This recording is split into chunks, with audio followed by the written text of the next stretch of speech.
దానికి సమాధానం చెప్పే ప్రయత్నం చేస్తాను. మీరు అడిగిన దానికి సమాధానం చెప్పే ప్రయత్నం చేస్తాను. డెఫినెట్గా మెట్రోలో అడ్వర్టైజ్మెంట్ ఇచ్చి అది ఇల్లీగల్ అయినా మెట్రో పైన చర్యలు తీసుకోవాల్సిందే, దానికి బాధ్యులైనటువంటి అధికారులపైన చర్యలు తీసుకోవాల్సిందే. నేను ఎందుకు మీడియా ఎక్కువగా సినిమా వాళ్ళపైన కాన్సన్ట్రేట్ చేస్తోంది అనేటువంటి ప్రశ్న మీరు అడిగారు. లెట్ మీ సే అట్లీస్ట్ చిట్టిబాబు గారు సోషల్ సినిమా వాళ్ళు కాదండి, లేదు వారు అడిగారు కాబట్టి అట్లా కాదు. చిట్టిబాబు గారు మస్తానరావు గారు ఒక్క నిమిషం. చిట్టిబాబు గారు ఒక్క నిమిషం వినండి దయచేసి. వినే ఓపిక ఉండాలి కదా చిట్టిబాబు గారు, వినే ఓపిక ఉండాలి. వినండి కనీసం. చిట్టిబాబు గారు కనీసం వినండి. చిట్టిబాబు గారు మొన్న సోషల్ మీడియా ఇన్ఫ్లుయెన్సర్స్ విషయానికి వచ్చేసరికి చిట్టిబాబు గారు చాలా ఫైర్ అయిపోయి అసలు ఎలా ప్రమోట్ చేస్తారు, సిగ్గుందా తెలివి ఉందా అని క్వశ్చన్ చేశారు చిట్టిబాబు గారు సోషల్ మీడియా ఇన్ఫ్లుయెన్సర్స్ విషయానికి వచ్చేసరికి. ఇదే సినిమా వాళ్ళు ప్రమోట్ చేస్తున్నారంటే తప్పేముంది, తెలియక చేశారు, చేసినంత మాత్రాన సినిమా వాళ్ళ పైన పడుతున్నారా? మీరు కేవలం సినిమా వ్యక్తి మాత్రం కాబట్టే కదా ఇలా మాట్లాడేది. మీరు కేవలం సినిమా వ్యక్తి వారు మాత్రం మాట్లాడుతున్నారు. మీరు ఒక ప్రొడ్యూసర్ కాబట్టి ఇలా మాట్లాడుతున్నారు. సోషల్ మీడియా ఇన్ఫ్లుయెన్సర్స్ విషయానికి వచ్చేసరికి ఇష్టారీతిని మాట్లాడతారు, వాళ్ళని ఇష్టారీతిని తిడతారు.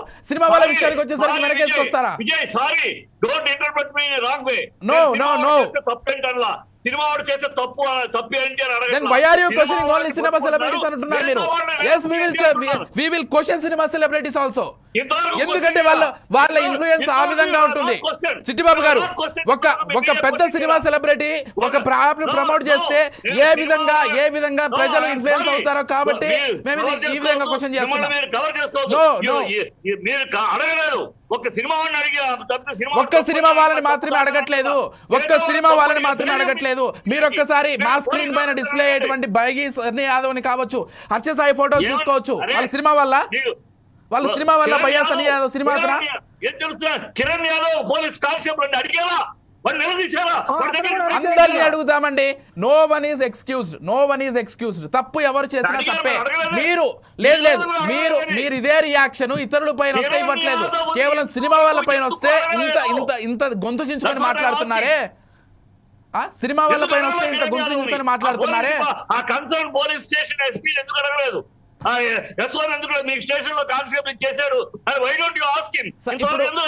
వాళ్ళని కూడా అడుగుతామండి, వాళ్ళని అడుగుతున్నాము, వాళ్ళని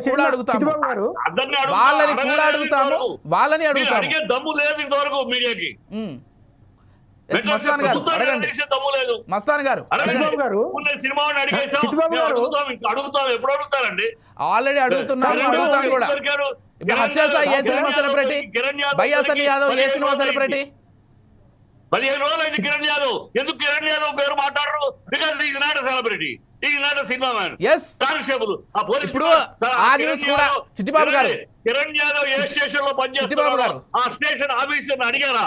చిట్టిబాబు గారు ఉన్న ఆఫీసర్ ఇలా చేస్తున్నాడే, ఏ బ్యాక్గ్రౌండ్ చేస్తున్నాడు అడిగారా? మా 4 సైడ్స్ వేదికగా చిట్టిబాబు గారు మీరు చెప్పినటువంటి పేరును కూడా 10 రోజులు డ్రైవ్ రన్ చేసి మేము అడిగాం. మస్తాన్ సాయి పైన, హర్ష సాయి పైన మేమే తీసుకొని ఇదే హర్ష సాయి పైన చాలా వరకు ప్రభుత్వం దృష్టికి తీసుకెళ్లే ప్రయత్నం చేశాం. నేను అనేది ఒకటి, నేను రాముడు అంటే మీరు కృష్ణ అనొద్దు. నేను అడుగుతున్న కిరణ్ గౌడ్ అనే కానిస్టేబుల్ పోలీస్ స్టేషన్ లో పనిచేస్తున్న వాడు యాప్ నడుపుతున్నాడు, వాడిని పట్టుకున్నారు. వాడు పనిచేస్తున్న స్టేషన్ ఎస్ఓని కానీ ఆ కన్సర్న్ పోలీస్ ఆఫీసర్ కానీ అడిగారా? నిలదీశారా? ఆ మాట పెట్టారా? పోలీసులు చేస్తున్నారు ఈ పని, పోలీసులు చెయ్యొచ్చా బాధ్యత అని అడిగారా? అడిగే ధైర్యం లేదు పోలీసుల్ని. పోలీసులు ఏంటండి, ఎవరినైనా అడిగే ధైర్యం ఉంది. ఇంకోటి మీరు చెప్పినటువంటి పేరు చిట్టిబాబు గారు, మీరు చెప్పినటువంటి పేరు 2 తెలుగు రాష్ట్రాల్లో ఎవరికి తెలియదు. మీరు చెప్పినటువంటి పేరు 2 తెలుగు రాష్ట్రాల్లో ఎవరికి తెలియదు. అతని వల్ల ఇన్ఫ్లుయెన్స్ అయ్యేటువంటి వ్యక్తులు ఎవరూ కూడా లేరు. కేవలం ఒక బాలకృష్ణ, ఒక ప్రభాస్, ఒక రానానో వీళ్ళు ఇన్ఫ్లుయెన్స్ అయ్యేటువంటి కోట్లాది మంది ప్రజలు ఉన్నారు. వీళ్ళదా తప్పు? లేకపోతే ఒక సాధారణ కానిస్టేబుల్ ప్రశ్నించాలా? ఇప్పుడు అతనిపైన కాన్సన్ట్రేట్ చేయాలా? ఈ విధంగా కోట్లాది మందిని ఇన్ఫ్లుయెన్స్ చేసేటువంటి ఒక సెలబ్రిటీని కాన్సన్ట్రేట్ చేయాలా? ఇది ప్రశ్నించాల్సిన ప్రభుత్వాన్ని. ఇలాంటి వాటికి రిజిస్ట్రేషన్ ఎట్లా ఇచ్చారు, లైసెన్స్ ఎట్లా ఇచ్చారు, చెప్పు తీసుకున్నటువంటి ప్రభుత్వం. డెఫినెట్ గా మీరు అడగండి, మేము అడుగుతాం. ప్రభుత్వం బరాబర్ తప్పే కదా. కేవలం పర్మిషన్ ఇచ్చిన ఆఫీసర్ ఎవరో చెప్పు తీసుకుని చెప్పు తెగలా కొట్టాలి. డెఫినెట్ గా మస్తాన్ రావు గారు